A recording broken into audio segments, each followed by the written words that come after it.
bienvenida, gracias por la entrega. Vamos a dar inicio al debate que hemos anunciado por los medios. Gracias. Bueno, estamos al tanto más o menos del tema que vamos a tratar. En principio les voy a presentar el bloque de debate. Lo tenemos a Juan Carlos Villalonga, que es el presidente de la Junta Directiva de los Verdes.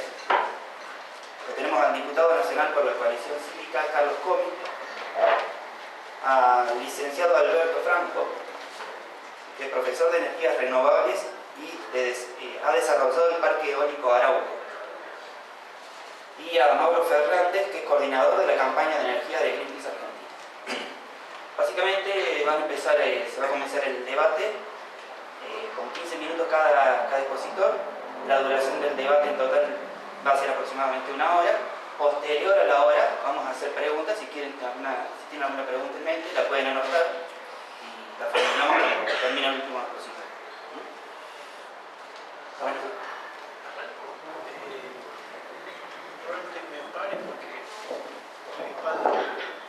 Bueno, buenas tardes. Yo lo que voy a comentarles es un trabajo que hicimos recientemente. Durante el último año estuvimos trabajando en el desarrollo de escenarios energéticos, básicamente escenarios eléctricos para la República Argentina, con un horizonte de tiempo al año 2030, tomando el mismo horizonte de tiempo que está trabajando la Secretaría de Energía de la Nación, con la idea de poder contrastar distintas visiones con la que está desarrollando el gobierno nacional.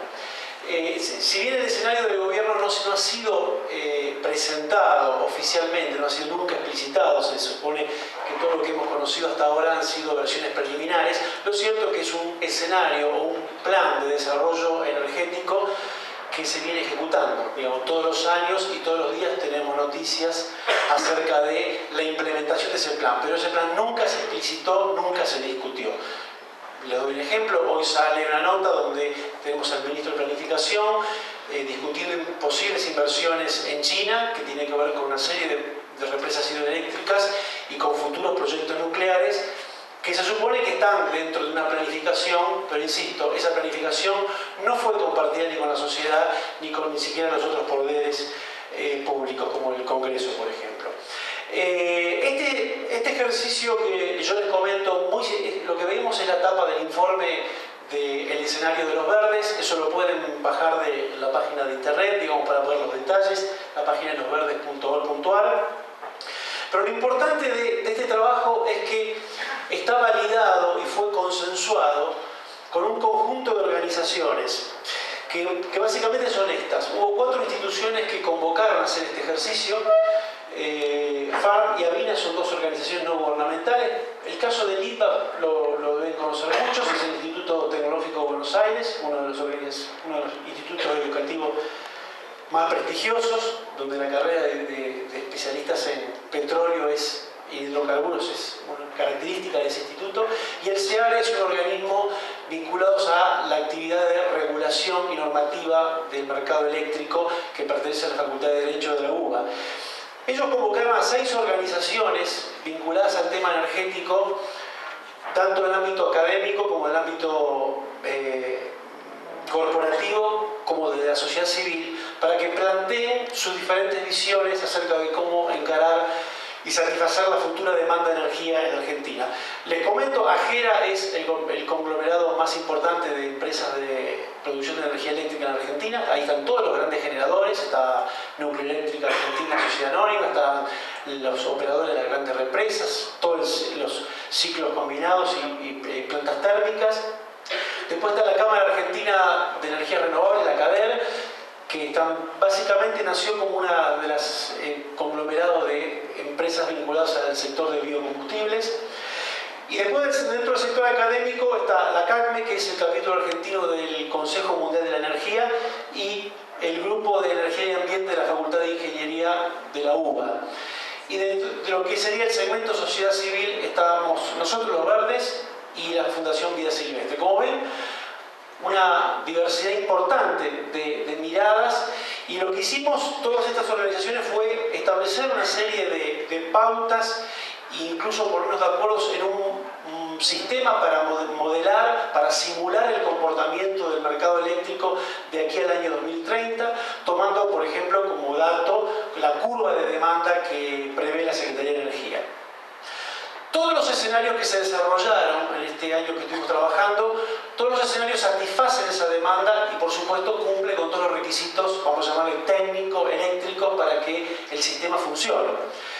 En el caso del escenario que desarrollamos los verdes, pusimos a prueba una visión, yo diría, bastante radical, muy transformadora de la actividad, en la cual nos planteamos como visión de largo plazo que en el 2050 la actividad eléctrica o la generación de energía eléctrica en Argentina esté basada en un 100% en fuentes renovables. Cuando hablamos de renovables, lo decimos utilizando la definición que aparece en la ley 26.190, que ahí habla de qué se considera como fuentes renovables en la generación eléctrica. Lo digo, por ejemplo, porque el tema hidroelectricidad solo participa en esa definición en aquellos emprendimientos que son de menos de 30 megavatios, lo que sería micro hidroelectricidad. Por supuesto, nos trazamos como meta que se cumpla lo que hoy tenemos como objetivo establecido por esa ley también, que es alcanzar el 8% de participación de fuentes renovables en el año 2016. Colocamos una segunda meta muy ambiciosa del 25% para el 2020 y eso tiene que ver con que hay una necesidad de reemplazar una cantidad de potencia que nos propusimos eliminar, que es cerrar para el año 2020 todas las plantas nucleares de Argentina, o sea, las dos que todavía están en funcionamiento y también Atucha, si el escenario prevé que Atucha ingresa en el año 2013. Era una condición de partida. Y por supuesto minimizar los impactos globales, es decir, minimizar las emisiones de gases de efecto invernadero y lo que es impactos locales. Y en ese sentido no introducimos nuevas represas hidroeléctricas en el parque de generación. Esto es, digamos, la cantidad de nueva potencia que estamos instalando, pero a lo que quiero ir, después de esto podemos conversar bastante, pero lo importante es que con esas premisas y con lo que yo decía antes, con un acuerdo entre todas esas instituciones acerca de cómo va a funcionar el modelo, ese plan de obra que yo les mostraba antes,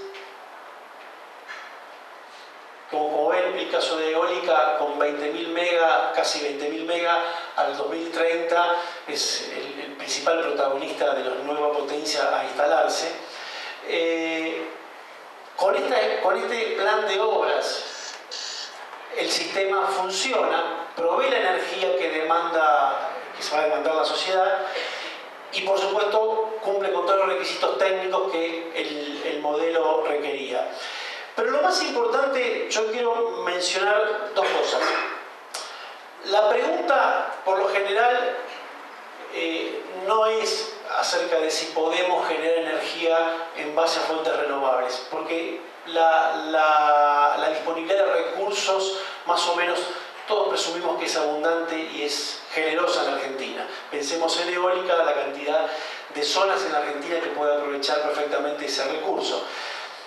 Pero además, por supuesto, técnicamente las tecnologías están disponibles, son cada vez más competitivas, pero la gran pregunta es el costo económico. Y este era uno de los grandes, yo diría, interrogantes que iba a arrojar este ejercicio.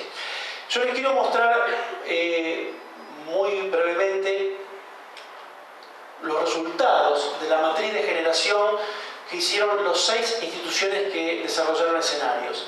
Esta es la matriz de generación actual, es decir, tomando el año base al año 2010.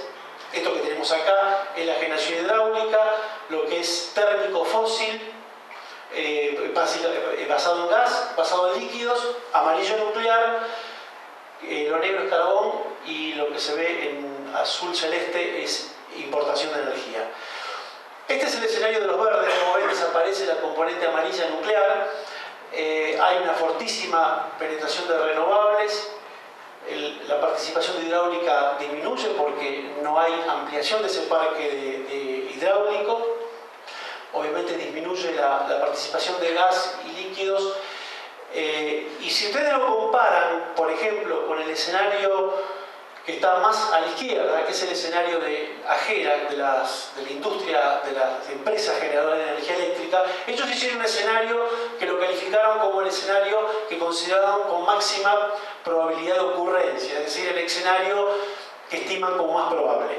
O sea que básicamente es un escenario tendencial, partiendo del año 2010 a dónde nos llevaría, que es más o menos lo que está planteando el gobierno.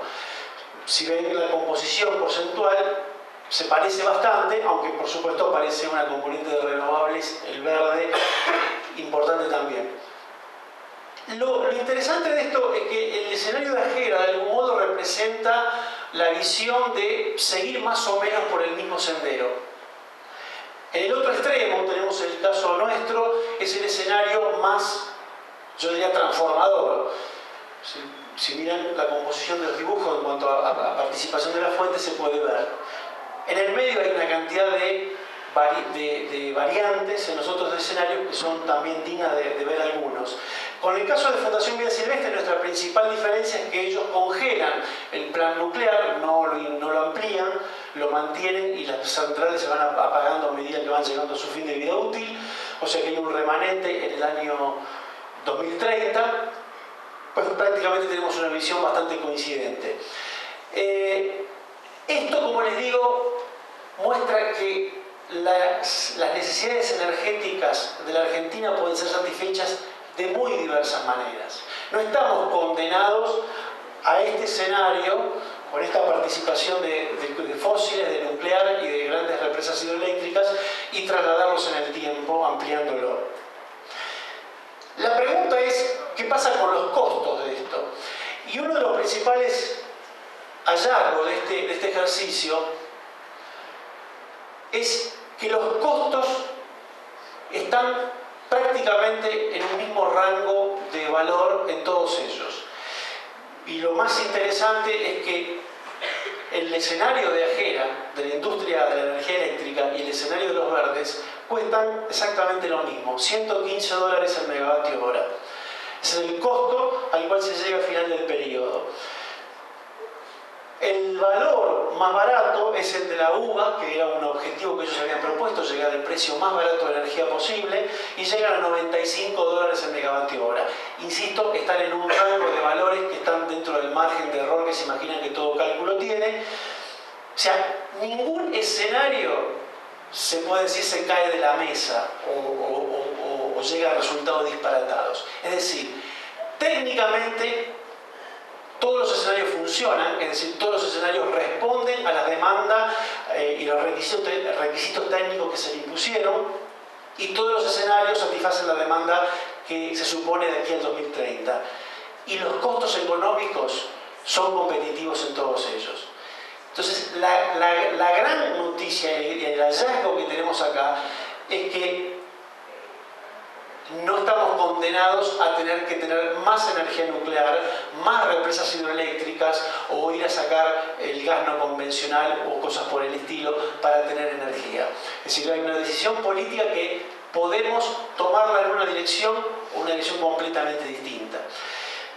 Esto es uno de los hallazgos más importantes. Luego quiero comentar algo más, porque acá hago una pequeña aclaración.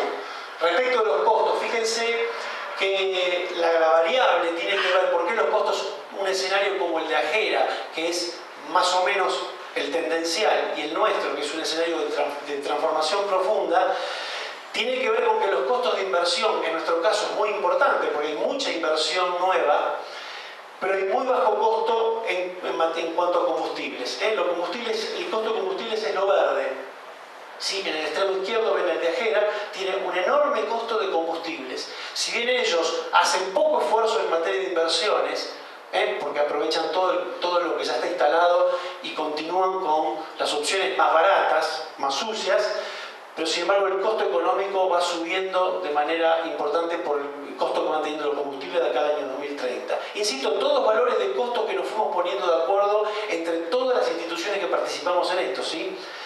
En el caso de nuestro, yo les mencionaba, hay un importante costo de capital y disminuye el tema combustibles. Digamos, esa es como la variable que compensa y justifica el por qué llegamos a esos costos similares. Arriba se puede ver un costo de que se le asignó a las emisiones de CO2 que prácticamente es muy bajo, es relevante, es mucho más importante el impacto celeste que tienen los impuestos y otras tasas que se pagan. También lo que se hizo fue no solo ponernos de acuerdo en cómo simular el funcionamiento del sistema eléctrico y de qué manera asumir cuáles son las variables técnicas y cuáles son las variables económicas de cada tecnología para ponernos de acuerdo para poder hacer escenarios comparables entre sí, sino que también nos pusimos de acuerdo en cómo vamos a medir la performance de estos escenarios. Y decidimos que 6 parámetros iban a adoptarse para ver qué tan bien o qué tan mal funcionaban los escenarios. El primer parámetro tiene que ver con las emisiones locales, es decir, la contaminación local, dióxido de azufre, particulados, etc. Lo que vimos antes, los costos medios, la variable económica, cuánto cuesta ese escenario. La diversidad energética, es decir, se asume que una matriz, cuanto más diversa sea, mejores, más capacidad de respuesta a imprevistos. Las emisiones de dióxido de carbono, o en realidad dióxido de carbono, CO2 equivalentes, o sea, todos los gases de efecto invernadero. Una variable que tiene que ver con el uso del suelo, básicamente esto asociado al uso de biocombustibles y al impacto de las hidroeléctricas. Allí hay una combinación de los dos impactos y que se reflejan en una variable que es uso del suelo y una variable que refleja el impacto del gas natural, porque también se nos pedía que la demanda de gas que cada escenario requería, digamos, o proveyéramos ese gas de diferentes fuentes, ya sea gas importado de Bolivia, líquido, gas convencional y gas no convencional. En función de ese origen, ese suministro de gas tiene una componente ambiental que este parámetro iba a reflejar. Esos 6 parámetros permiten ver cómo funciona cada escenario. Este cuadro no lo suelo mostrar porque es medio odioso, pero vale la pena ver que el peor escenario, el valor que ven acá es básicamente la superficie, es decir, cuánto ocupa ese gráfico que ven, esa poligonal que ven allí, que es el valor que tiene cada uno de los parámetros que vio. Diversidad energética, costo medio, gas de efecto invernadero, emisiones locales, gas natural, uso del suelo. O sea, cuanto más expandido es el dibujo, más equilibrado y mejor es el escenario. El escenario de Ajera, que es el escenario convencional, podríamos llamarlo, es el que peor performance tiene, ambiental y económica. Y por sorpresa de muchos, el escenario de los verdes es el que cierra las plantas nucleares, el que no hace represas hidroeléctricas, resultó el que tiene mejor performance. 2.46 en el escenario tendencial de la demanda de la energía que prevé la Secretaría de Energía, y en una demanda menor con uso racional de energía, 2.83. El siguiente escenario mejor ubicado fue el de la UBA, 2.34 y 2.78. O sea, no solo en valores económicos un escenario de transformación muestra que es posible, sino que además cuando uno mide las demás variables con las que se suelen calificar o medir la performance de un escenario energético, es el más equilibrado. Lo que está demostrando esto, porque esto no deja de ser un ejercicio, es posible un cambio, es posible la propuesta que tenemos de cerrar las plantas nucleares, es posible que la gente de Misiones le diga no a las represas hidroeléctricas de Garaví y de Corpus, y podemos cerrar, como en el caso de Córdoba, Embalse, podemos cerrar las plantas nucleares en un programa ordenado, pero rápido, de transición hacia fuentes renovables en esta década, esta próxima década. ¿Estamos bien? Dejo acá, le paso el micrófono a Carlos también. Gracias.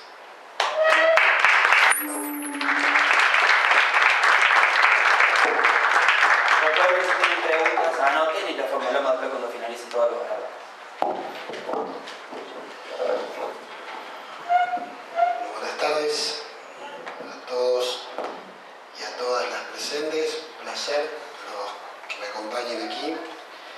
en el panel. Para mí es, primero me presento de nuevo, mi nombre es Carlos Comi, yo soy diputado nacional por la provincia de Santa Fe por la coalición cívica ARI.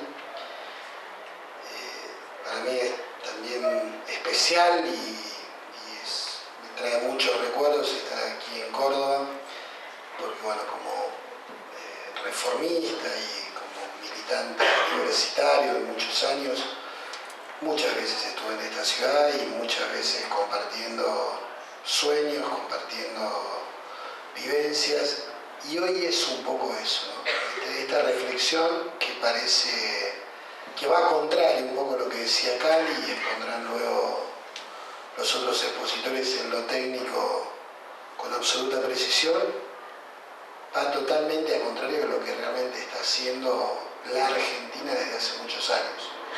Entonces es también una forma de encarar un sueño, una utopía al estilo cordobés, porque es lo que tiene que hacer el país. O sea, en realidad el país necesita cambiar su matriz energética ahora, antes que sea cada vez peor, como es cada año peor si miramos por solo tomar un rubro la importación de combustibles, los negocios con Venezuela y tantas otras cosas que permanentemente están en los medios y que son producto de esta falta de visión estratégica. Por último, antes de comenzar, es un placer para mí también que haya tantos jóvenes y felicito a los organizadores, a los convocantes. Bueno, yo les voy a hablar de la parte política parlamentaria. Este es un proyecto que nace en Los Verdes, en cabeza de Cali y de otros dirigentes de esta nueva organización social y política que quiere ser política. Y ellos hicieron una suerte de desafío público a los legisladores nacionales. ¿Quién tomaba este proyecto? Que es, como bien decía, un proyecto provocador, de avanzada, porque plantea cerrar las centrales nucleares en el año 2020, apagarlas y a partir de allí comenzar su desmantelamiento, no avanzar en este nuevo plan nuclear que tiene la Argentina. Pero nosotros lo tomamos, pero no por una cuestión personal, sino porque la coalición cívica es el único partido que no votó en el año 2009 lo que fue el paquetazo nuclear o el nuevo plan nuclear argentino diseñado en aquel momento por Néstor Kirchner, que planteaba que de alguna manera, y los que tienen algunos años acá lo recordarán, tenía un olorcito aquello de la Argentina potencia, aquel viejo sueño de los 70, donde la Argentina sí dominaba la tecnología nuclear, podía hacer su lugar en la mesa chica de los países. Que ha sido siempre de alguna manera la justificación a tanto dinero, a tantos recursos, a tantos planes que gobiernos de todo tipo, democráticos, militares, después del 83 democráticos, siempre han seguido de alguna manera. La verdad que esto es un gran fracaso, ¿no? Porque la Argentina hace muchos años que fue pionera en todo lo que en Latinoamérica, en el dominio de la tecnología y la energía nuclear para fines pacíficos y demás, nunca obtuvo ningún reconocimiento ni a nivel internacional en materia geopolítica, ni eso le valió mayor desarrollo económico y ni siquiera una solución a sus problemas de fuentes de energía. Si vemos, Cali seguramente lo tiene, bueno, lo dirán los expositores, el impacto de la energía nuclear en la Argentina es mínimo, a pesar de los miles y miles de millones de dólares que el país ha gastado en la materia, en lugar de utilizarlos o para desarrollar otras fuentes, como propone nuestro proyecto de ley, o para construir escuelas, hospitales, cosas que realmente hubieran traído progreso y desarrollo a generaciones de argentinos. Entonces, a partir de ese punto, por supuesto que compartimos el objetivo de avanzar en lo que la Argentina tiene todo por delante, que es transformar esta matriz energética a una matriz, como plantea el proyecto para el año 2050, donde el 100 o casi el 100% sean todas energías renovables y ir dejando atrás los fósiles y todas las otras fuentes. Pero además de eso estamos en contra de lo nuclear, declaradamente en contra de lo nuclear. porque creemos que, bueno, que es un camino, como decía antes, que ha fracasado en la Argentina, que es un gran nido de corrupción, como tantas otras cosas que ha sido producto que han recorrido, como decía antes, muchos gobiernos, y que además no tenemos el derecho, estas generaciones de argentinos que nos tocan hoy habitar el país, a comprometer por cientos y hasta por miles de años a generaciones de argentinos que vendrán en qué van a hacer algún día con los desechos que hoy se generen en estas centrales que existen o en las que el gobierno plantea construir a partir del paquetazo. Entonces, no tiene sentido. El mundo va hacia otro lado, la Argentina tiene toda la potencialidad para desarrollar otro tipo de fuentes. Y bueno, la verdad que aunque esto en este auditorio seguramente es bien visto, pero en otros no, pareciera que uno está en contra del desarrollo nacional, de la industria nacional, del desarrollo científico nacional. Nosotros estamos convencidos de que este es el camino que el país debe tomar y volcar todos esos recursos y todo el conocimiento y el aporte que pueden hacer nuestros científicos, nuestras universidades, nuestros jóvenes, a la generación de fuentes de energías renovables. Paso a lo parlamentario propiamente dicho. No es fácil. La verdad que estamos en un momento en el país donde solamente se discute lo que quiere el oficialismo. Nosotros este proyecto lo presentaron los verdes por mesa de entrada en septiembre, octubre del año pasado.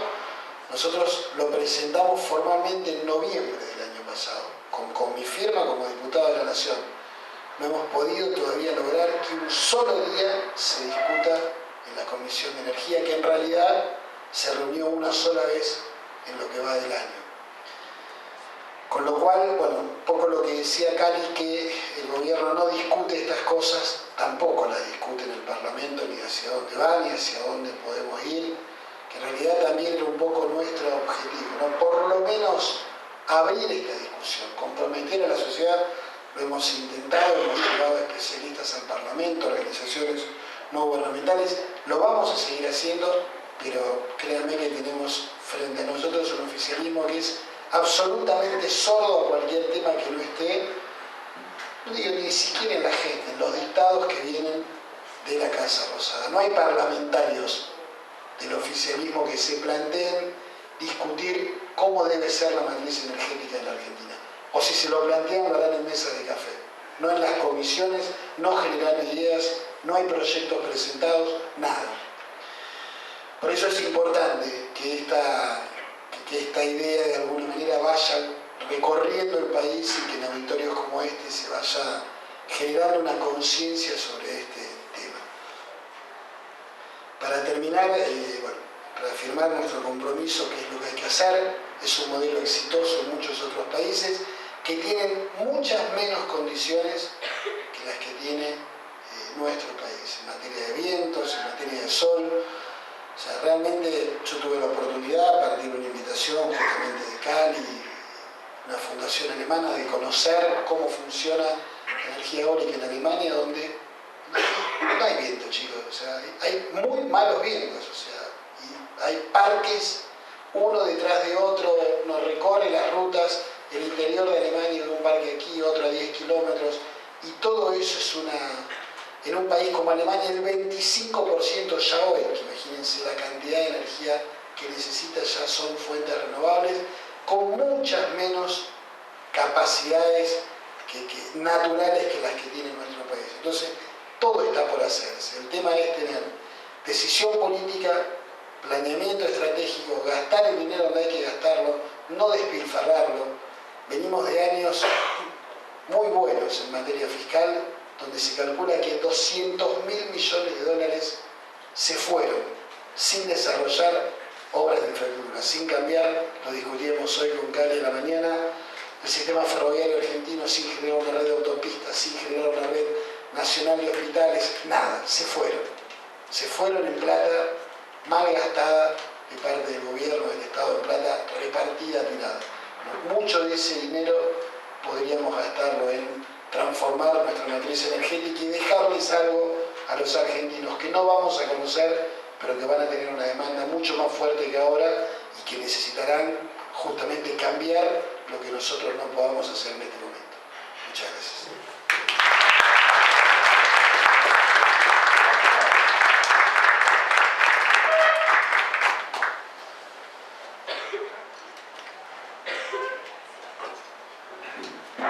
Buenas tardes.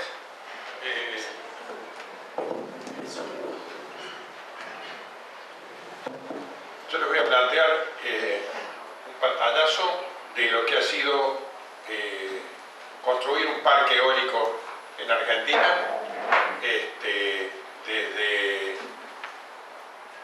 pasar por toda la penuria de los trámites legislativos allá por la década del 90, que no se lograba que saliera una ley eólica y solar como era la que habían propuesto Corchelo, Blasco y Fallar, y que estuvo muchísimos años cajoneada, y que en un esfuerzo muy fuerte con Cali, con la gente de Greenpeace, con la gente de Micon de Dinamarca, con la gente del Centro Regional de Energía Eólica, con legisladores de La Rioja que nos apoyaron en su momento, con legisladores de Córdoba, y logramos que se sancionara esa ley, pero con muchos años, con muchos sacrificios.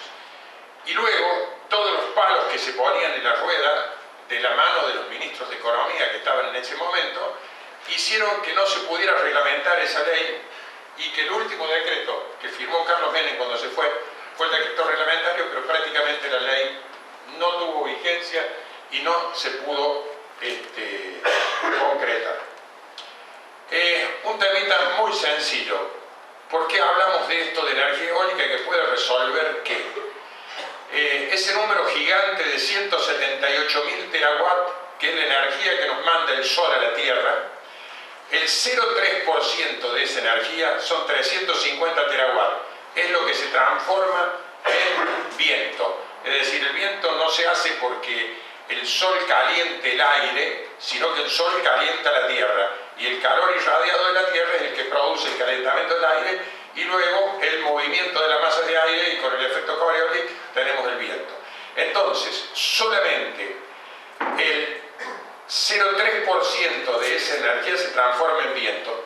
Y eso es entre 5 y 10 veces el total de energía que consume el mundo. Con esto podríamos decir que con la energía eólica hemos solucionado el problema, pero evidentemente que no es así, porque no va a haber espacio suficiente, lo mismo con la fotovoltaica, pero sí esto avala a decir que realmente la energía eólica es uno de los pilares para el desarrollo futuro de la matriz energética.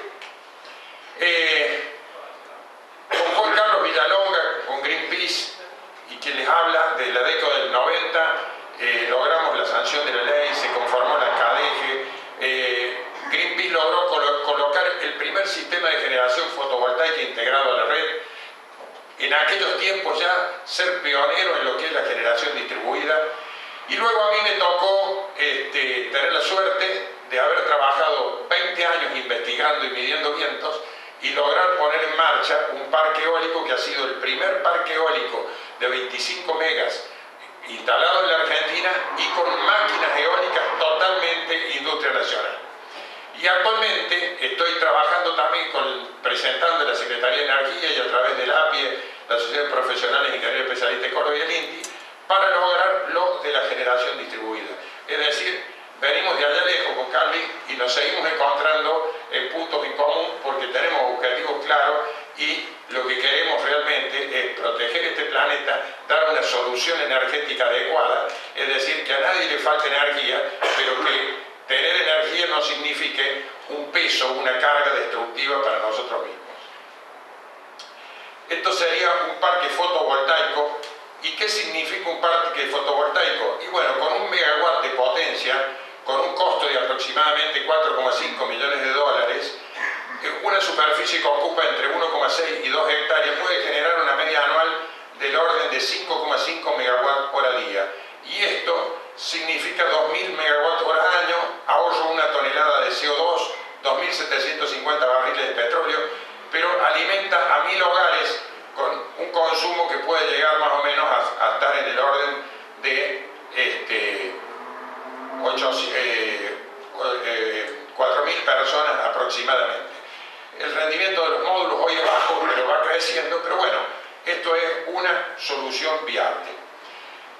El parque eólico de Arauco, esto se inició allá por el año 89, cuando iniciamos las mediciones, y porque se instaló una repetidora de Telecom en Puerta de Arauco que pidió un eólico, y ahí pudimos comprobar con un pequeño eólico de 500 vatios fabricado por mi empresa en Córdoba, que generaba un montón de energía, y eso porque porque había mucho viento.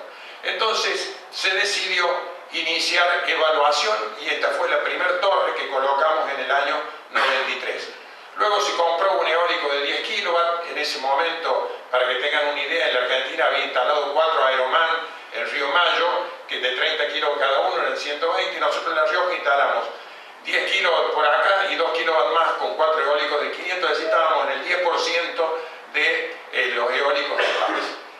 Luego, por la crisis del 2000-2001, nadie más invirtió en un parque eólico, y yo también me quedé sin recursos personales para seguir investigando, y le presenté el proyecto del Fondo al Consejo Federal de Inversiones, y aceptó hacer toda la evaluación completa. Se compraron estaciones meteorológicas, se hizo todo un estudio sistemático, se pusieron torres en distintos lugares, hubo que tener precauciones en cuanto a la seguridad, de que no hubiera robos y demás hierbas, y por eso teníamos que subir a cierta altura de la torre para bajar los datos y subir baterías. Los resultados de los vientos fueron extraordinarios, direcciones de viento del 85% para una misma dirección. Bueno, estos son datos técnicos, un poco así. La generación, el mejor viento se produce en las horas de más consumo, tipo 18 horas. Hay una correlación muy importante entre velocidad de viento, temperatura y presión atmosférica, con lo cual se puede predecir los vientos. Y básicamente se hicieron toda la evaluación completa, se hizo el mapa eólico del lugar, se hicieron los estudios de impacto ambiental, se contrató al Instituto Geográfico Militar, que hizo la evaluación de un punto cada 25 metros para hacer la topografía y poder hacer el diseño del parque, junto con el Centro Regional de Energía Eólica de Chubut. Se logró hacer todo esto, y finalmente en el año 2008 se toma la decisión de hacer la compra de la primera máquina, y ahí se inicia lo del parque eólico. Bueno, estas son las coordenadas donde está ubicado, está a 15 kilómetros de la localidad de Imogasta. Esta es la distribución del proyecto mío de 300 megavatios que están distribuidos en 7.000 hectáreas, y que más o menos se puede ver en este tipo de funcionamiento. El total del parque tendría una producción estimada de 1.144.000 megawatts-hora año, con una producción menos un 10% de prácticamente 1.000.000 de megawatts-hora año. Factor de capacidad del 39,2%, la distribución del parque de una eficiencia del 90%. Bueno, actualmente estamos con 54 megavatios, de los cuales 25,2 están funcionando, y ahora se están terminando de montar las otras 25,4. El factor determinado es 39,2, y vamos a tener una generación de 167.800 megawatts-hora año. Los valores que consisten en el proyecto, bueno, son todas positivas, porque la red pasa al lado del parque, esa red se está conectada al sistema interconectado, terreno buenísimo para las fundaciones, es decir, son todas buenas. ¿Qué se instala ahí? Bueno, se instalan turbinas. Lo primero que se instala es esta estación meteorológica para revalidar los datos anteriores, con una altura de 73 metros, es decir, ya a la altura del cubo de la primera máquina.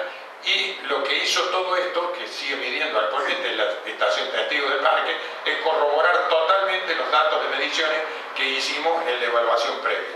Esto es un poco para que ustedes vean cómo fue la evolución. Pasamos de una turbina de 500 vatios a una turbina de 10 kilovatios, y finalmente a una turbina de 2.1 megavatios.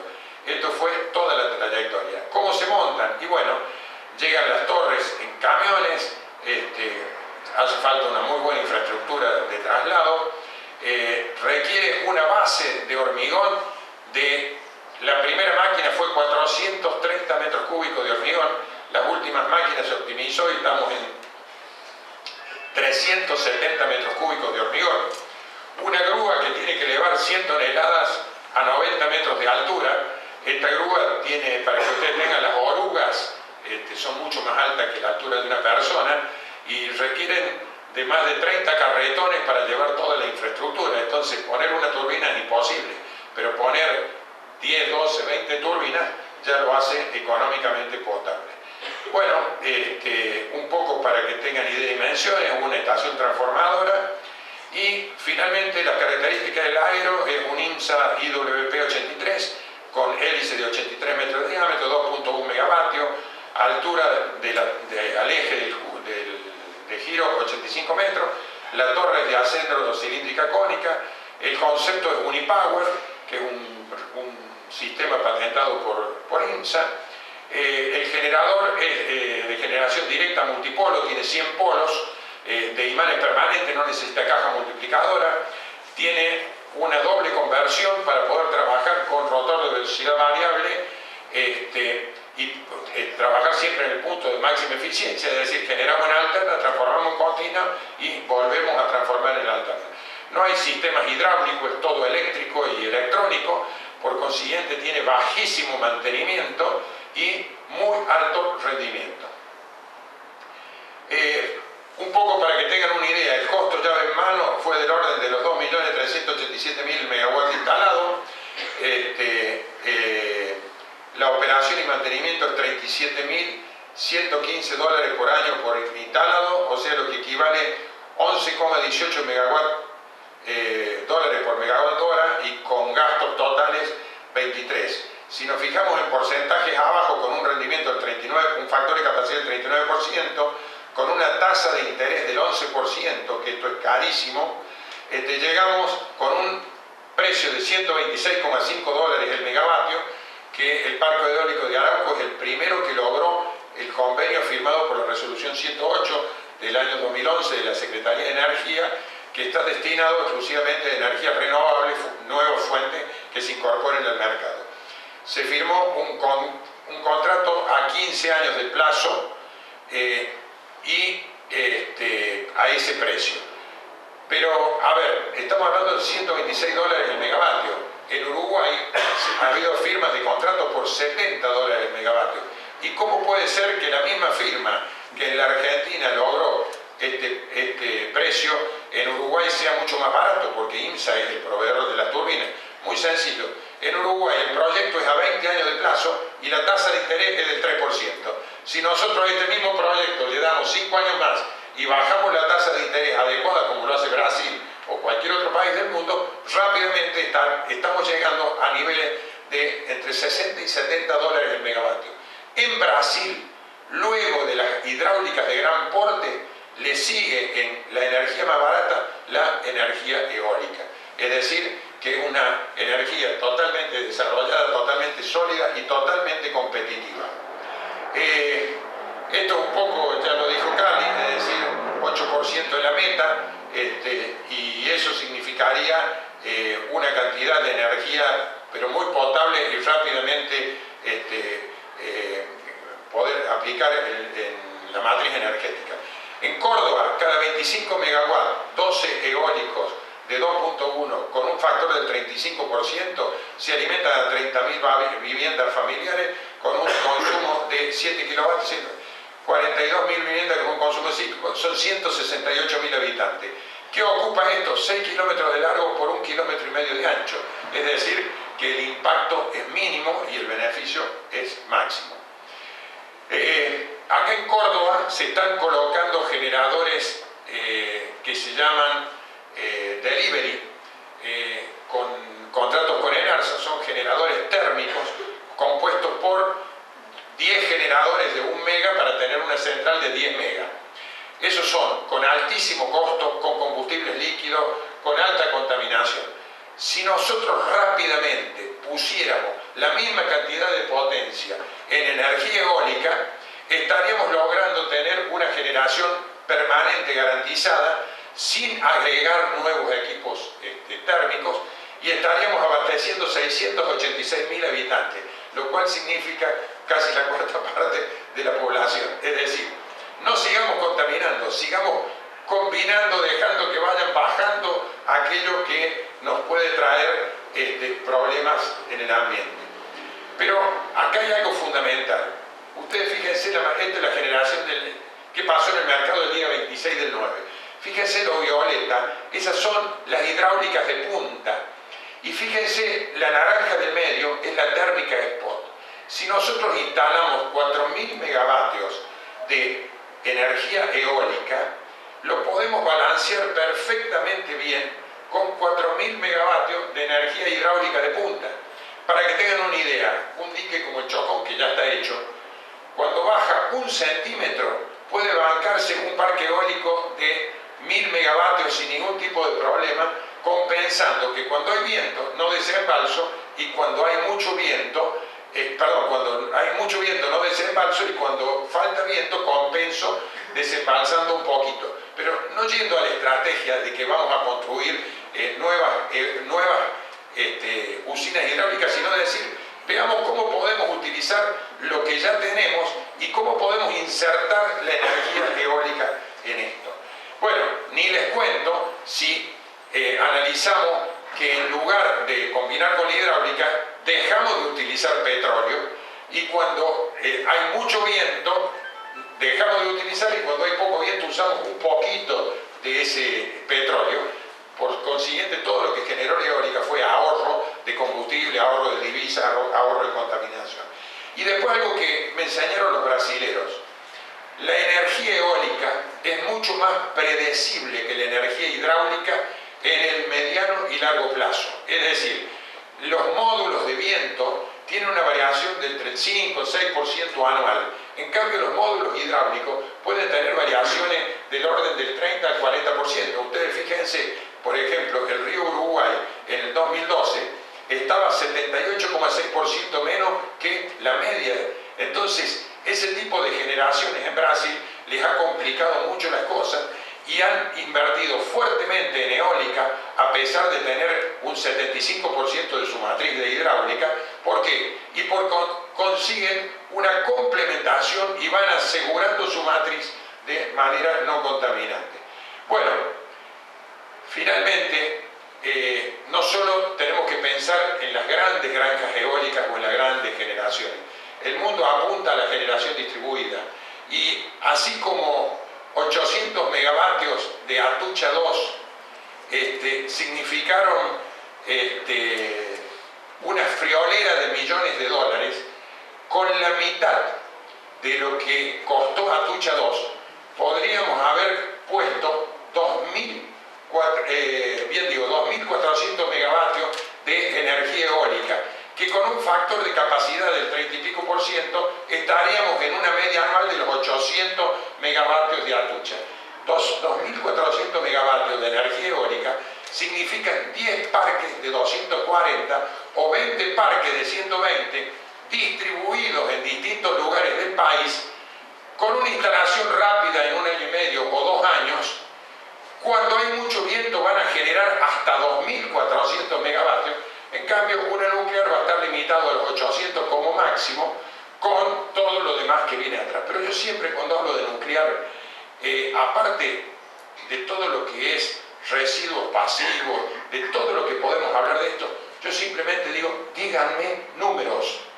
La energía nuclear, si yo tengo en cuenta los costos de operación y mantenimiento, los costos de construcción y el final depósito de los residuos que dejan mantenerlos en el tiempo, es una de las formas más caras de generar energía. Es decir, que no solo que resulta discutible por su cuestión ambiental, sino que el principal factor de discusión es económico, es de las más caras que hay. Entonces no podemos seguir dejando de lado energías renovables factibles con esto. Y entonces, ¿cómo complementamos esto rápidamente, como lo hace todo el mundo? En cada techo de una casa, en cada cochera, en cada lugar se coloca un panel fotovoltaico.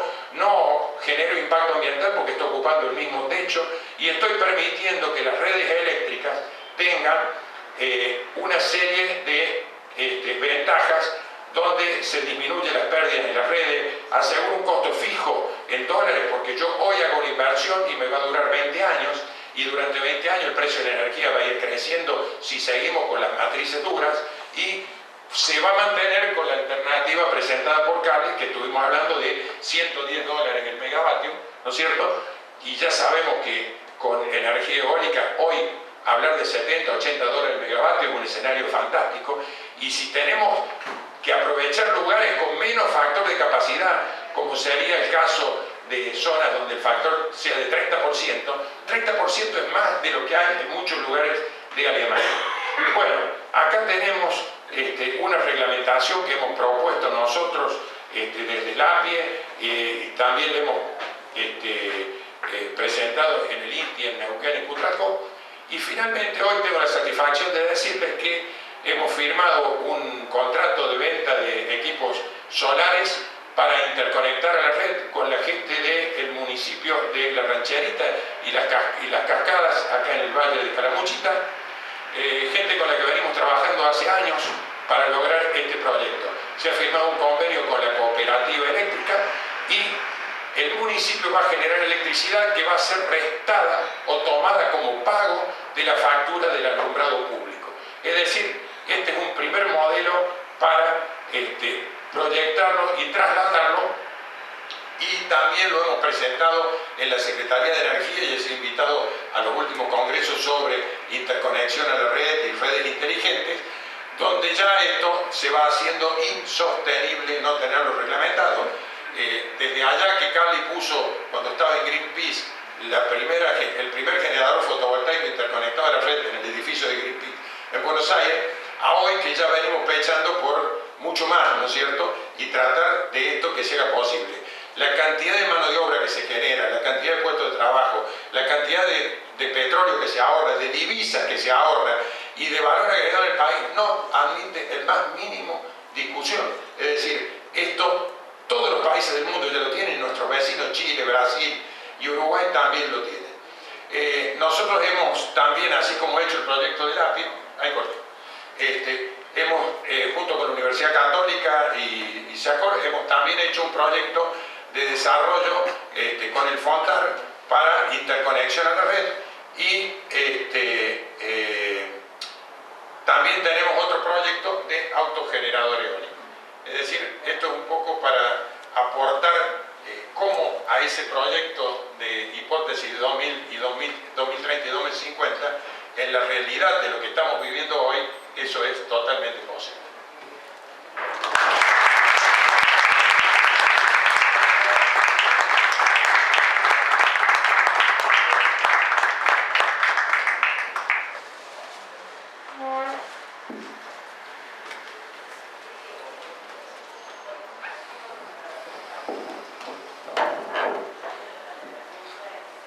Bueno, buenas tardes. Mi nombre es Pablo Fernández, vuelvo a presentarme, coordinador de la campaña de energía de Greenpeace. Y les quería contar un poco lo que se me venía ocurriendo cuando llegaba acá, porque me acordaba lo que me contó una compañera que estuvo trabajando conmigo a principios de este año, coordinadora de la campaña de energía de Greenpeace en Holanda, y me contaba que estaba en una charla parecida a esta, un debate quizás un poco más confrontativo con el sector nuclear también, que estaba defendiendo los beneficios de la energía atómica y la seguridad que la instalación nuclear alrededor del mundo tenía hoy por hoy. Y cuando salieron de esa reunión, donde se habían expuesto todos estos beneficios y la seguridad de la energía atómica, muy discutida por Greenpeace, por supuesto, y por muchas otras organizaciones, se enteran que había ocurrido el desastre de Fukushima, porque fue el 11 de diciembre del año pasado. Y eso es algo que puede pasar en cualquier momento, es algo que puede ocurrir, por ejemplo, acá, estar en este debate y de repente enterarnos que de un segundo para el otro hay un desastre nuclear y está ocurriendo. Eso es algo que me lo contó y realmente impacta, porque cuando uno se sitúa en una situación común y corriente, como un debate, y se da cuenta que uno de los desastres más grandes nucleares en la historia mundial pueden ocurrir en un momento como ese, ya llaman a prestar atención del riesgo latente que es cualquier instalación atómica en cualquier país, en cualquier lugar del mundo. Por eso, el peligro de todas las centrales nucleares es un peligro que es real, no sé si se ve bien, no estoy tapando, un peligro real y es un peligro constante. Digamos, la fusión de núcleo, que es el peor accidente posible en una central atómica, puede ocurrir en cualquiera de los reactores que están conectados. Hay 435 reactores en el mundo generando energía, y en todos ellos ninguno está exento de la posibilidad de un accidente de ese tipo. Y si bien los cálculos técnicos y en los números y en las ecuaciones que hace el sector nuclear da que la probabilidad de accidente es de menos de 1 en 1.000.000 de años, la realidad muestra que en realidad hubo 5 fusiones de núcleo en 5 décadas de energía nuclear sobre el planeta. Tuvimos 3 Mile Island, Chernobyl y 3 fusiones de núcleos en Fukushima. O sea que, yendo a la realidad y al funcionamiento real del sector atómico, se demuestra y se ve que el riesgo está y, como digo, es constante, y la próxima década no sabemos dónde puede llegar a ocurrir un desastre nuclear, que según lo que viene demostrando la realidad es lo que ocurre. Yendo al último, que es lo más reciente, y aportando algunos datos para que tengan en consideración de lo que representó este desastre, porque lo que es importante es tener en cuenta la magnitud. A veces cuando se habla con gente del sector nuclear, lo que se menciona es que toda actividad humana conlleva un grado de riesgo implícito, el hecho de caminar por la calle también. Lo que diferencia gravemente a la tecnología nuclear es la cantidad y la magnitud de los impactos. Estos son algunos. Estos 573 muertos directos que hubo no fueron directamente por la radiación, sino por el abandono en el que quedaron después de la evacuación de más de 150.000 personas, en un radio muchísimo mayor a lo que contempla el Plan de Emergencia Nuclear argentino, donde solo se estipula un 3 kilómetros de evacuación masiva y hasta 10 de distribución de pastillas de yodo. En Fukushima y en Japón se evacuaron 30 kilómetros en forma compulsiva, hasta 80 en algunos lugares, e incluso se consideró evacuar Tokio a 250 kilómetros. De lo único que dependió que no haya ocurrido esto, donde viven 33 millones de personas y es la capital financiera además y el corazón del país, de la tercera potencia mundial, lo único que hizo que eso no se evacúe fueron los vientos. Los vientos soplaron para otro lado, por lo tanto Tokio no fue evacuado. Si los vientos soplaban para allí, Tokio hubiese sufrido este tipo de efectos. Entonces una ciencia muy exacta, muy técnica, que deja librado que en el caso que pase algo como en este caso, los vientos soplen por otro lado y lo único que queda es rezar. Es un poco la paradoja también que encierra la tecnología nuclear y el sector nuclear en el funcionamiento de las plantas. Hubo además 13.000 kilómetros cuadrados de tierra contaminada. Esto representa a más del tamaño de 5 ciudades de Buenos Aires, o sea que es muy grande el área que fue contaminada y que queda inutilizada por miles de años por la radiación que recibió, por los elementos radiactivos que recibió. Representó la mayor descarga de elementos radiactivos que hubo en la historia en el Océano Pacífico, y ya hace poco surgían algunas notas de la radiación que estaría llegando a través del agua a las costas de Estados Unidos por cómo se va a ir moviendo a lo largo de los años. En 5 años estaría impactando en las costas de Estados Unidos. También otras de las consecuencias fueron un poco más positivas, que es por ejemplo que Alemania, Suiza, Bélgica anuncien el cierre de sus plantas nucleares, que Italia haga un referéndum donde el 94% de la población votó en contra de reactivar la actividad nuclear en Italia. Japón finalmente anunció también el abandono de la energía atómica, y es fundamental porque, al margen de que obviamente fue el afectado directo de este desastre, el 30% de la electricidad que consumía Japón provenía de centrales nucleares. O sea que hacer muy ambicioso ese plan de abandono, y abrió también una cuestión muy importante que acá no existe para nada, que es el debate público. Un poco lo que decía Carlos antes, que acá no existe, y en Japón, gracias a ese debate público y a la presión de la gente también que lo demandó, y el primer ministro Noda, que los recibió en la casa de gobierno, hubo una voluntad de escuchar a la gente y de avanzar en el camino que la gente estaba reclamando. Y por otro lado, Brasil, que es el aliado nuclear argentino, que en Sudamérica somos los únicos 2 países que contamos con centrales nucleares, anunció que no va a construir ninguna nueva central, al menos hasta 2020. Ahí se volverá a ver el plan energético de Brasil y se verá qué es lo que se quiere desarrollar, pero la visión actual es no avanzar en este plan después de lo que ocurrió en Fukushima. Pero ¿cuál fue la causa? Que también un poco viene a colación de por qué puede pasar en cualquier lado un desastre de esta magnitud. La comisión investigadora que se constituyó en el Parlamento de Japón resolvió que no fue una cuestión, como sí quería posicionar el sector nuclear, del terremoto y del tsunami, que impactaron a Japón y que fueron 2 desastres enormes, y que de alguna manera bombardearon de vuelta a Japón. La tercera tragedia, la tragedia nuclear, era absolutamente evitable, y la conclusión fue que fue un error humano por la connivencia entre el regulador nuclear, entre el operador de la planta, TEPCO, y el Estado Nacional. O sea que la puerta giratoria de alguna manera y el efecto eco, como se le conoce, que se generó en ese circuito de actores involucrados, fueron los que generaron el segundo desastre nuclear más grande de la historia, y eso es algo que se puede repetir en absolutamente cualquier lado. No es necesario hablar específicamente de si Fukushima era un reactor de tipo BWR y Embalse es un PHWR y eso cambia de una u otra manera. Cualquier reactor, independientemente de que obviamente algunos tienen mayor y menor posibilidad por una cuestión técnica, está siendo plausible de un evento de esta magnitud justamente por la connivencia entre los distintos actores involucrados. Y esto es algo que hace poco, de alguna manera, volvió a surgir por el silencio de la Autoridad Regulatoria Nuclear ante un escándalo que surgió en Bélgica por la cuestión de los recipientes de presión, de las vasijas donde se contienen el combustible nuclear, el agua refrigerante y el agua moderadora, el agua pesada moderadora.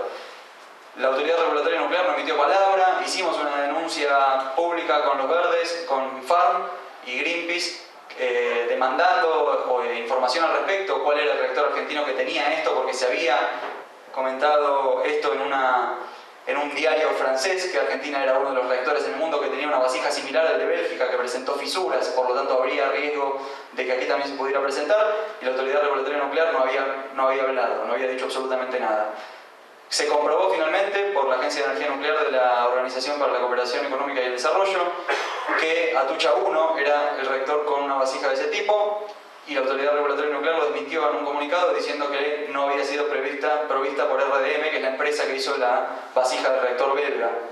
No habían compartido el proveedor. Sin embargo, difundimos después una foto de la vasija en los astilleros de RDM y finalmente la Autoridad Regulatoria contestó en una carta solamente a los que hicimos un pedido de informe formal y que no hizo pública, que RDM sí había participado en el proceso de construcción de la vasija, pero en algunas cuestiones que eran mínimas y por lo cual no se podía contemplar de igual forma lo que ocurrió en Bélgica con lo que podría llegar a ser posible acá en Argentina. Independientemente de que esto sigue siendo un peligro latente y de que seguimos investigando cuáles son los avances que hay en Bélgica, lo más grave de todo esto es el silencio en un primer momento por parte del regulador y en segundo lugar la mentira en la que incurren para decir que RDM no había fabricado esta vasija cuando en realidad de alguna manera formó parte de esa construcción. O sea que vemos un ocultamiento y una falta de la verdad del regulador que es gravísimo, porque tienen que ser del sector nuclear los que estén más de nuestro lado, más regulando la actividad nuclear, y son en realidad quienes hoy por hoy están encubriendo de alguna manera, y al menos en ese caso como ejemplo, que las cosas no están funcionando bien. O sea que un Fukushima puede pasar en Embalse y en Atucha, sí, por supuesto, independientemente del tipo de reactor del que estemos hablando. Por eso ningún reactor está exento de sufrir un Fukushima o un Chernobyl, y eso está claro, pero además durante la operación permanente y la operación segura, incluso, como se quiere posicionar desde el sector, una operación normal, en la cual no haya ningún accidente mayor, está generando un legado durante miles de años de basura radiactiva, de plutonio, que se utiliza en armas nucleares y puede ser diversificado fácilmente para usos bélicos, que quedará activo durante 24.000 años sobre la Tierra, que es algo inimaginable para cualquiera de nosotros pensar de esa distancia de tiempo y de quiénes son los actores que pueden llegar a involucrar o a definir las políticas públicas en ese tiempo y qué hacer con ese plutonio que quizás hoy se regula bajo normas estrictas de no proliferación y de protección de ese material, pero no cabe una certeza, por supuesto, en esa cantidad de tiempo de que vaya a ser así. Todos, para funcionar, los reactores demandan minería de uranio para alimentar la actividad que se da en el núcleo, funcionan como combustible con uranio que se extrae de minas de todo el planeta. El 90% del uranio que se consume proviene de 8 países. Argentina casi que ni figura en la lista y desde el 97 no se explota más uranio en Argentina, pero hoy se está avanzando en la reactivación de la minería de uranio en el país.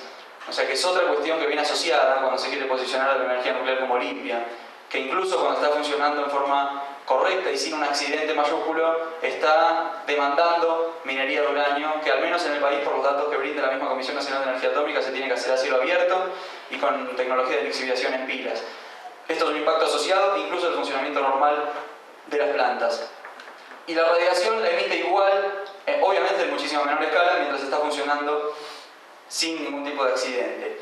Aunque todo salga bien, que es un poco la conclusión, va a estar demandando una serie de cuestiones y va a estar generando un impacto que es mayúsculo y que es inaceptable a esta altura, incluso si no pensamos en un desastre del tamaño de Chernobyl o de Fukushima. Pero ¿por qué tanto riesgo cuando hay otras formas de generar electricidad lo que dicen ellos es un poco esto: hay que mitigar el cambio climático. Desde el sector se posiciona constantemente esta cuestión de es una energía limpia, es una energía que no emite gases de efecto invernadero cuando está generando electricidad, por lo tanto es la solución al cambio climático y es prácticamente uno de los únicos argumentos que hoy por hoy les quedan. Sin embargo, ¿cuál es la verdadera solución?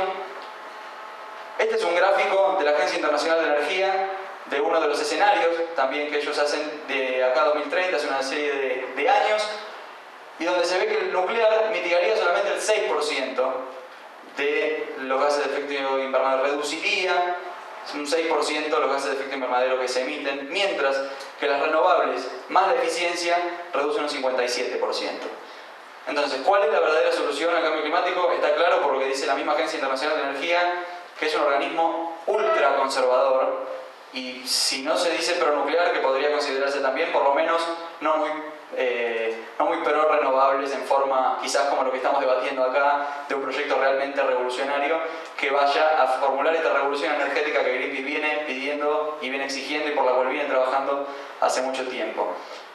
O sea que la verdadera solución está clara, y la nuclear lo único que hace es chuparse los recursos, principalmente económicos, que deberían ir destinados a la verdadera solución al cambio climático, mientras utiliza ese discurso de mitigación, que en realidad no es tal. Por eso es que la verdadera solución es esa revolución energética que ya comenzó a desplegarse en el mundo y que ya se ve con algunos números. En los últimos 5 años se instaló 22 veces más capacidad en eólica y solar que nuclear. Es un dato en serio a tener en cuenta, porque se hablaba estos últimos tiempos de un renacimiento nuclear y de que la nuclear realmente tiene un nivel de potencia y de crecimiento mayúsculo, cuando en realidad no es así. 22 veces más en eólica y solar solamente que nuclear. Y las centrales eléctricas renovables construidas solo durante 2011 equivalen aproximadamente a 16 reactores de potencia grandes de más de 1 giga, de más de 1000 megas, que son más grandes incluso de los que tenemos acá en Argentina. Sin embargo, en 2011 también se construyeron solo 4, o sea que estamos hablando de una relación que es súper favorable para las renovables. Y en el escenario argentino, a mí me pasó cuando fui de civil a hacer una visita de relaciones públicas, que me atendía la gente de relaciones públicas de Embalse, para ver cuáles eran los sitios de la planta que mostraban y cuál era el discurso. Lo que posicionaban constantemente es: esto tiene que seguir prendido porque si no se van a apagar todas las luces, no vas a poder cargar el celular, no vas a poder mirar la tele. Había una serie de cuestiones que posicionaban que Embalse tenía una importancia mayúscula dentro de la demanda y que estaba cubriendo la demanda eléctrica de prácticamente todos ustedes y prácticamente de todo el país. El miedo que se quiere instalar desde la falta de demanda si se abandona la energía nuclear es gigante, y sin embargo eso no es así. Solo el 3,5%, y esto es un gráfico de Camesa, que es la compañía administradora del mercado mayorista eléctrico, solo el 3,5% en junio fue nuclear. La generación nuclear fue solo el 3,5%.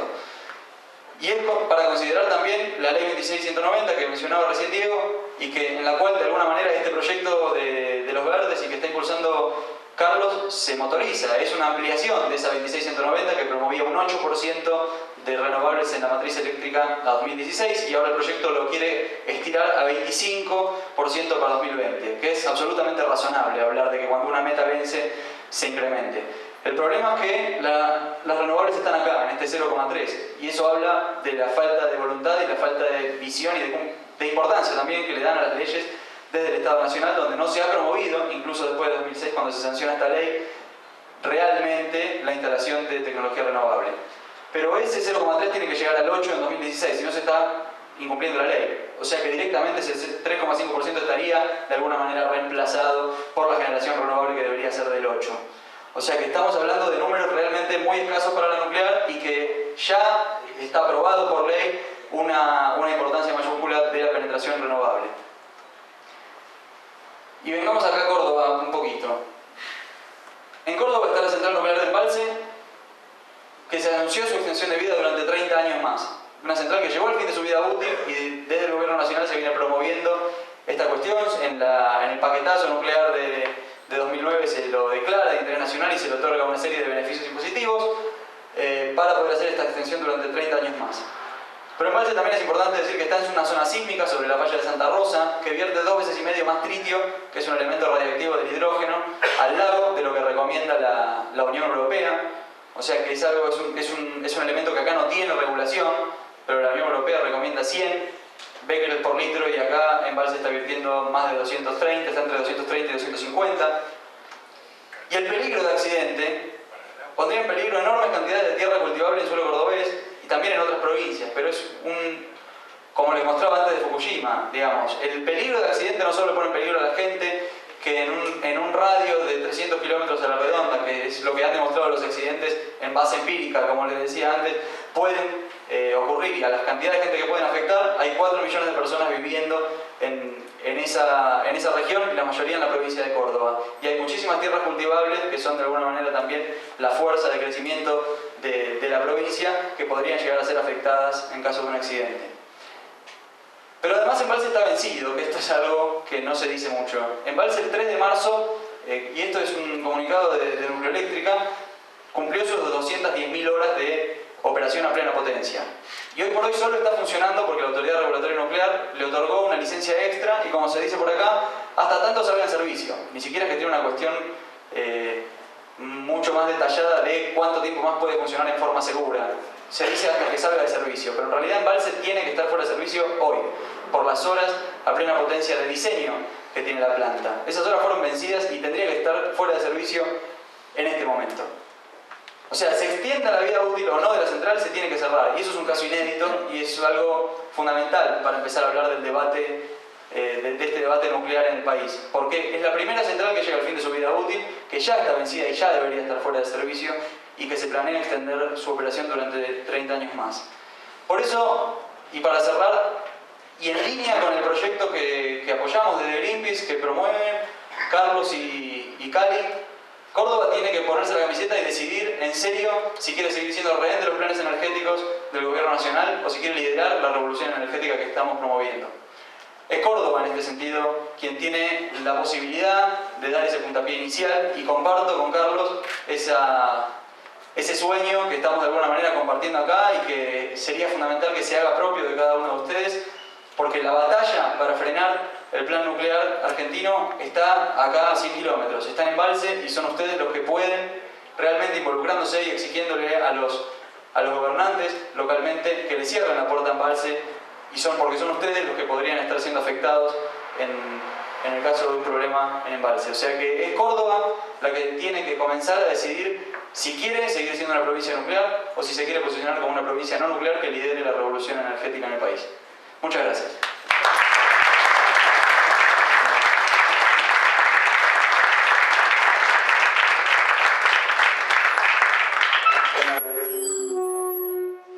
Agradecemos la participación de estos destacados panelistas, y antes de empezar la ronda de preguntas, ¿puedo pasar por ahí?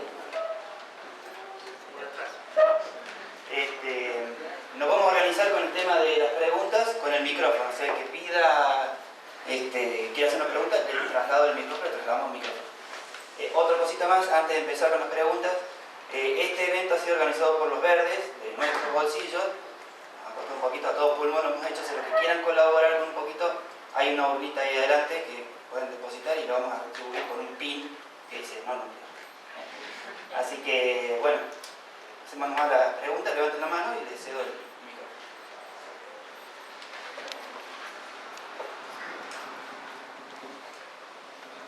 Hola, soy Manuel, estudio ingeniería en la tecnológica y estoy muy interesado en lo que es generación de energía para la Argentina. Mi pregunta va a lo que es el ámbito de la investigación nuclear. O sea, se divide en fusión y fisión, y yo creo que la fusión tiene un cambio en el futuro, no a 2030, digamos, pero mucho más allá. Yo digo, esta intención no nuclear, que me parece perfecta, ¿se amplía para el ámbito de la investigación o es solamente para las centrales nucleares de generación de energía?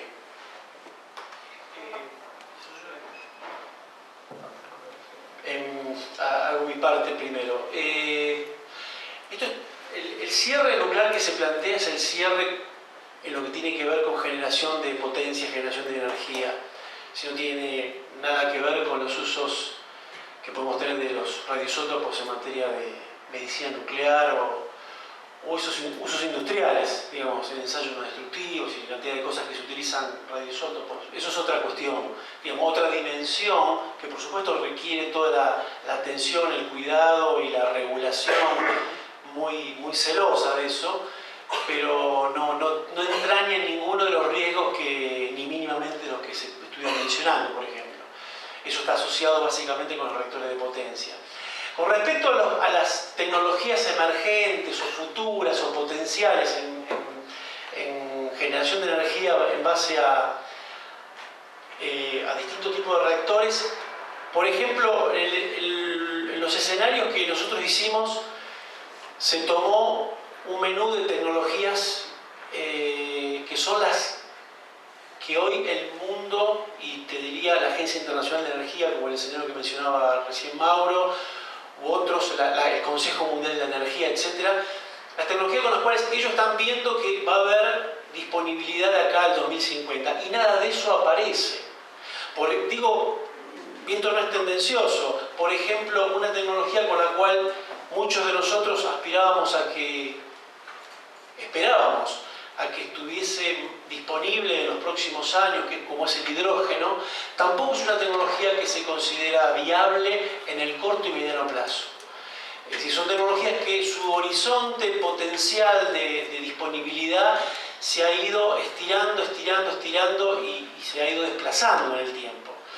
Entonces no es realista ninguna de esas opciones que por ahí se han mencionado. Si uno lee en la literatura aparece como posibilidades algunos reactores diferentes.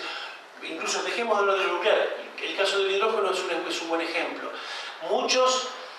Hace 20 años atrás, muchos de nosotros teníamos grandes expectativas con el hidrógeno. Hoy prácticamente el nicho que ocupaba el hidrógeno como alternativa es el nicho que ha ocupado la eficiencia energética. Hoy el gran aporte a una transformación de la actividad energética lo va a dar la eficiencia, ¿sí? Menciono esos dos casos como potenciales tecnologías que se pensó en algún momento como posibilidad de que estén disponibles. Hoy prácticamente no están en el horizonte de ningún escenario energético, ¿sí? Por eso en los escenarios nuestros lo único que aparece del nuclear como parte del menú que se podía utilizar son reactores de lo que se llama generación 3, que son los reactores post-Chernobyl. Habrá que ver cuando establezcan los reactores post-Fukushima. Pero son los reactores que cumplen con toda la normativa y con los costos de lo que emergió del estado del arte post-Chernobyl. ¿Sí? Una próxima pregunta. Un solo comentario, porque recién se mencionó. Yo hice este cuadro, hoy a la tarde hice la fusión de dos planillas, y lo que ven acá es, esta es la potencia, arranca en el año 1960, la potencia global de energía nuclear. Hoy alguien, yo leía en un comentario, en un diario decía, bueno, hay que ver que el efecto de Chernobyl no fue tal, ¿no? Creo que lo decía alguien en el debate que se dio en La Voz del Interior. Fíjense el efecto Chernobyl, o sea, para que no nos confundamos. O sea, el año 86 está acá, ¿sí? Esto es Chernobyl. Esto cambia la historia dramáticamente de la energía nuclear, que tiene su apogeo en la década del 70, 80, mediados de los 80 y el 86 se produce esto. Prácticamente un crecimiento mínimo, es una de las fuentes de energía que menos crece, e incluso con un primer declive acá, pero un declive muy pronunciado en el año 2011, ¿sí? En este mismo cuadro, vean lo que pasa con la energía eólica. Acá estamos viendo una tecnología que muere, que llega a su ocaso, y el caso de eólica, que arranca en los 90 básicamente con el desarrollo de la tecnología danesa, de los molinos, y tiene un impresionante crecimiento de un 20, 25, 30% anual en los últimos 20 años, ¿sí? Digamos, habla de una tecnología que, digamos, está generando un flujo de inversiones y de nuevos proyectos año tras año. Fíjense que prácticamente la crisis económica del 2008 para acá no ha afectado prácticamente el desarrollo de la energía eólica. Nada, son dos signos o dos curvas muy esclarecedoras de lo que está pasando. ¿Sí? Sí, ¿qué tal? Yo quería saber en los esquemas que plantearon al principio de los porcentajes de energías renovables, en los escenarios que hicieron los distintos entes, qué porcentaje del verde implican los biocombustibles. Y la pregunta va porque es más allá, mucho más allá del hecho de que los biocombustibles implican avance de la frontera agropecuaria, deforestación, pérdida de soberanía alimentaria, etcétera, etcétera. Está comprobado que los compuestos que liberan a la atmósfera pueden ser tanto más perjudiciales que el propio petróleo. Entonces, los biocombustibles han sido una gran trampa, ¿sí?, del marketing, digamos, verde, del maquillaje verde que en algún momento planteó Greenpeace. Entonces, me interesa saber de ese porcentaje cuántos son biocombustibles y cuántos son biocombustibles para cada uno de esos entes o organismos que están ahí. Sí. Yo no tengo el porcentaje de cada uno de ellos, lo buscamos después, tengo sí el gráfico, pero acá lo que se consiguió de biocombustibles, hay muy poco uso de biocombustible en casi todos los escenarios. Esto es interesante. Es decir, ninguno hizo un uso de los biocombustibles de manera relevante. En el caso del escenario de los verdes, hay cero uso de biocombustibles líquidos. Lo que irrumpe en varios de los escenarios como bioenergía interesante es la biomasa, que es básicamente el uso de residuos de la industria forestal o residuos de la industria alimenticia utilizado para producir energía eléctrica. En los escenarios asumieron que hasta una cantidad de 2000 megas de potencia de biomasa se puede desarrollar, eso es lo que muestran los relevamientos que en Argentina, se puede desarrollar a través de autoproducción, es decir, industrias forestales y alimenticias que producen sus propios residuos y que los utilizan para un proceso de generación de energía, que aquí en Córdoba creo que hay una o dos plantas ya, ¿no?, que utilizan cáscara de maní y cosas por el estilo. En bioenergía aparece la biomasa y aparece el biogás, que el biogás aparece en varios de los escenarios. Pero el biogás tiene una diferencia con respecto al biocombustible. El biogás se puede producir a través de cultivos que van a suelos marginales o suelos que no compiten con otros cultivos alimenticios, no alimentarios. Esta es la razón por la cual el escenario de los verdes da el resultado que da. La variable uso de suelo da 5, en el caso de la máxima puntuación. ¿Por qué? Porque al no ingresar represas hidroeléctricas y al no utilizar biocombustibles que tiene asignado ese impacto en el uso de suelo, está una performance excelente, digamos. Quizás los 5 no sería el adecuado porque nunca nada es perfecto, pero por eso los demás, el caso de la variable uso del suelo es la que ven acá, ¿sí? En los demás escenarios baja porque hay o represas o hay algún uso de biocombustible.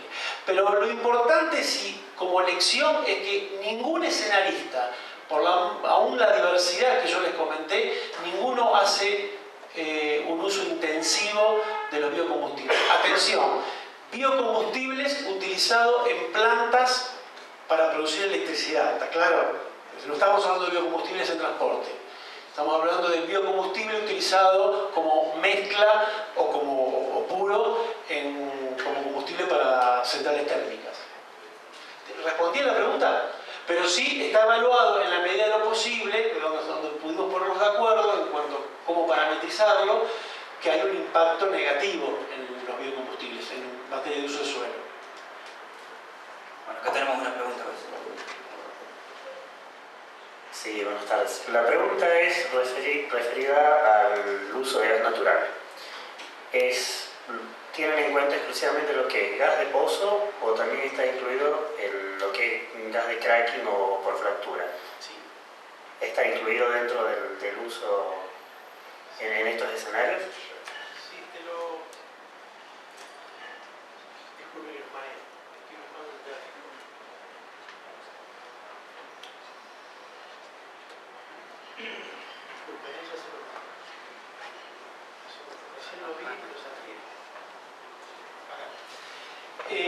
Cada escenario debía decir cómo se iba a alimentar las centrales de energía eléctrica que demandan gas, y a su vez teníamos la curva de demanda del resto del país, que es la curva que estima la Secretaría de Energía.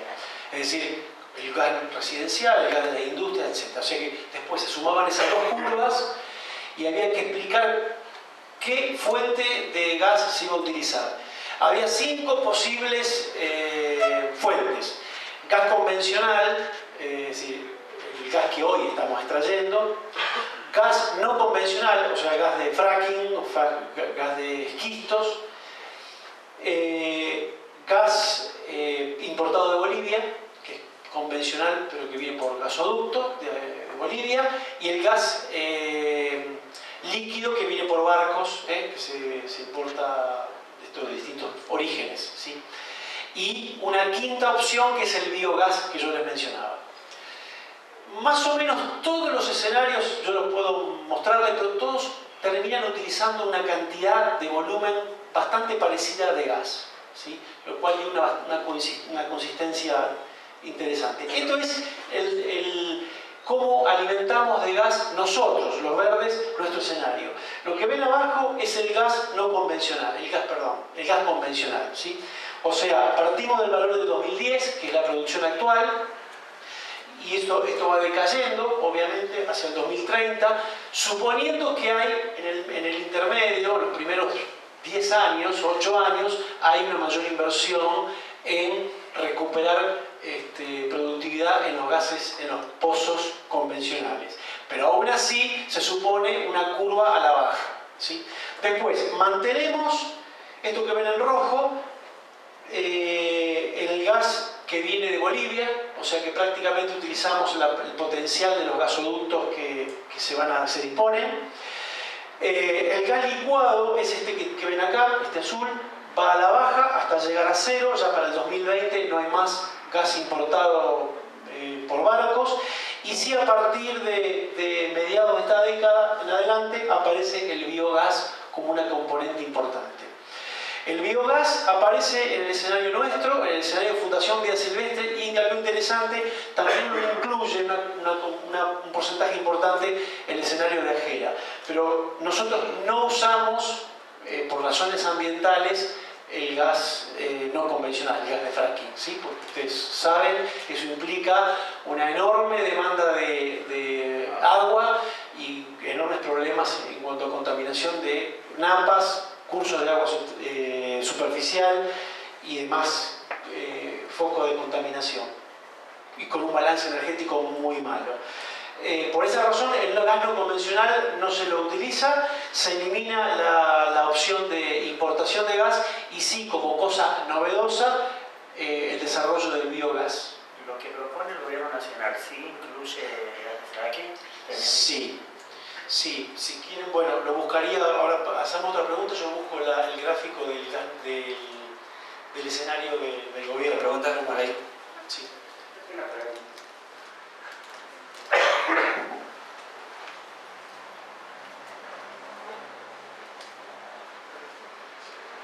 Quisiera saber si se está haciendo un estudio para un parque eólico acá en el norte de la provincia de Córdoba, ¿puede ser?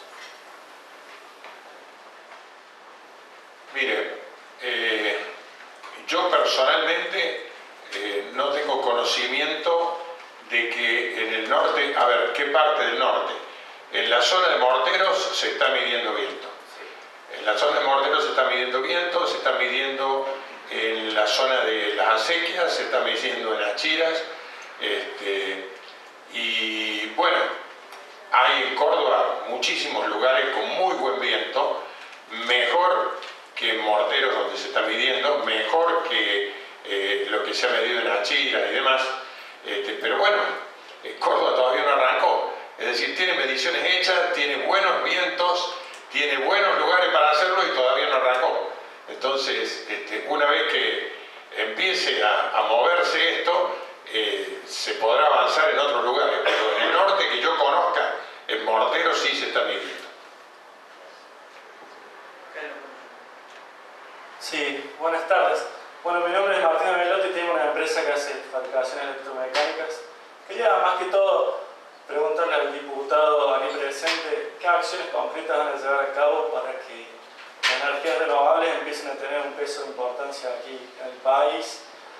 Más allá por el hecho de que, bueno, ahora el gobierno parece que está disparando en buscar inversiones para centrales hidroeléctricas de gran magnitud, que con la misma plata ustedes bien saben que podríamos hacer muchos parques eólicos, bueno, y diferentes cosas.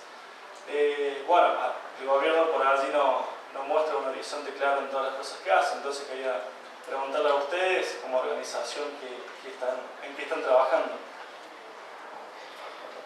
Bueno, nosotros en la ley, en el proyecto de ley presentamos en conjunto con los verdes, hay un objetivo muy alto en lo que hace a las energías alternativas hacia el 2020. Yo diría que el objetivo propuesto por la ley actual es ya casi de cumplimiento imposible por la inacción del gobierno. Si lográramos abrir esta discusión, al menos, y forzar el cumplimiento de este objetivo, sin duda que toda la industria nacional alrededor de la energía alternativa y fundamentalmente hidráulica tendría una enorme oportunidad. Hoy lo decía aquí el expositor, o sea, en realidad todo puede hacerse, o lo decía antes en una previa antes de que empezáramos, todo puede hacerse en el país y esto es una enorme posibilidad de desarrollar empleo, tecnología, inversiones, pero bueno, es una decisión política.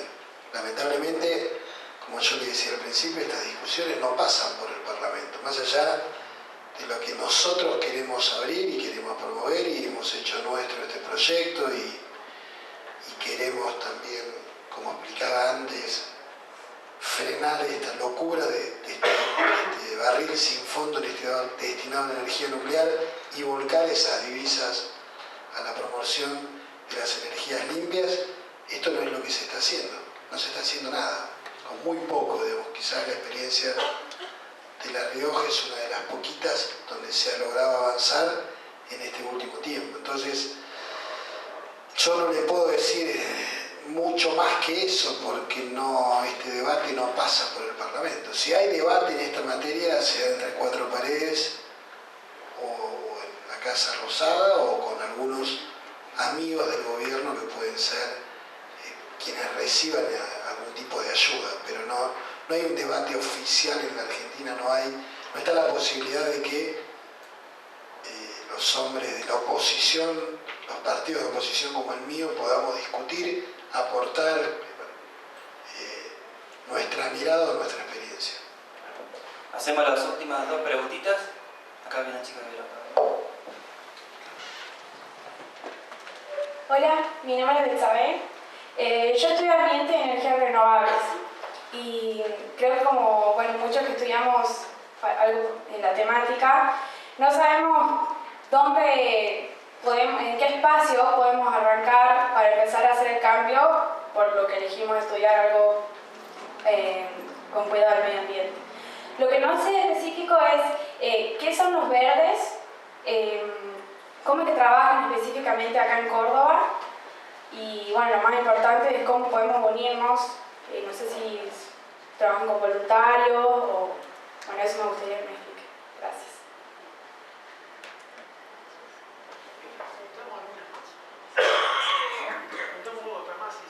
Dale, bueno, ¿alguna otra preguntita más? ¿Allá? ¿Una más? Voy comentando lo que se ve ahí a la derecha, la pregunta que vos me hacías. Esto es lo que plantea la Secretaría de Energía al 2030, son los dos cuadros que ven a la derecha. Ven que en amarillo está la participación de energía nuclear, está alrededor del 20%, o sea que lleva ese 3, 4, 5% que varía, anualmente lo llevaría a un 20%. Ese es el crecimiento de nuclear. Amplía mucho la participación hidroeléctrica que está en celeste. Lo que es renovables, fíjense que la Secretaría hace el siguiente juego. En teoría cumple la ley 26.190, 8% al 2016, y mantiene fija esa participación hasta el 2030, o sea, llega al 9%, es eso que ven en verde. O sea que a las renovables le asigna solamente ese rol de casi congela su participación en la generación eléctrica. Y la parte térmica varía, tiene dos escenarios. El escenario de abajo, lo que ven ahí en verde, es el gas. Ese escenario está hecho en base a una gran participación de gas, pensando que hay un desarrollo del gas no convencional importante. Si el gas no estuviese disponible, bueno, mucho carbón y mucho combustible líquido, ¿sí? O sea, el porcentual de lo térmico estaría cubierto gas, líquido y carbón, ¿sí? Pero en ambos casos hay un crecimiento del carbón. Una cosa que yo no mencioné, en todos los escenarios el carbón no aumenta, ¿sí? Están los escenarios que simplemente usan la capacidad operativa que hoy ya está. Ninguno apuesta a que el carbón crezca en la matriz energética. Esto también es un dato interesante. A la pregunta, los verdes, a ver, lo que estamos haciendo los verdes es generar un espacio de movilización, de discusión y de generación de alternativas que puedan llegar al ámbito político. Nuestra aspiración como colectivo, como organización, es generar espacio de participación política también. Con todas las dificultades que tiene hoy la participación política para fuerzas nuevas, ustedes saben que hay una reforma de la ley de partidos políticos, etcétera, que lo que ha hecho es elevar la vara para que partidos nuevos puedan sumarse a la discusión política real, a la participación electoral. De todas maneras, eso lo estamos ensayando, lo estamos haciendo y por otro lado no descartamos la vía del diálogo con otras fuerzas políticas. De hecho, este diálogo que tenemos con el diputado Carlos Comi, que estamos generando un proyecto de ley conjuntamente, es empezar a hacer política extraparlamentaria, no sé cómo llamarla, pero en definitiva es también lo que todos los que constituimos los verdes, que no venimos venimos con experiencia en ONGs y en trabajo en organizaciones sociales, que venimos haciendo este tipo de trabajo de toda la vida, ¿no? De insistir con proyectos, con ideas, presentando propuestas. Eso lo vamos a seguir haciendo, tengamos directa incidencia política o no. No vamos a esperar a tener la banca para poder decir cuáles son nuestras ideas, no. Eso lo vamos a seguir haciendo como lo hemos hecho toda la vida y lo sabemos hacer, o entendemos que podemos aportar otro granito de arena. Así que esta es la idea. ¿Cómo se participa? Bueno, esto es un ámbito de participación sumamente abierto, no es una ONG en ese sentido, o sea que está abierto para la participación de todos los que estén interesados. Acá en Córdoba tenemos ya un grupo que está conformándose, que tiene una buena cantidad de gente y que, bueno, han hecho creo que una ficha o una lista para todos los que estén interesados sumarse y participar en las reuniones y ayudar en producir este tipo de eventos. Este evento de algún modo tiene que ver con un debate que queremos que lo que decía Mauro, que entendemos que Córdoba, por la situación inédita que por ejemplo va a vivir el año que viene, porque es inédita porque nunca lo vivió Argentina, que se cierre una planta nuclear porque cerró, porque terminó su vida útil. Eso plantea una disyuntiva a la provincia que es: ¿seguimos o no seguimos por el camino nuclear? Esto hay que decidirlo.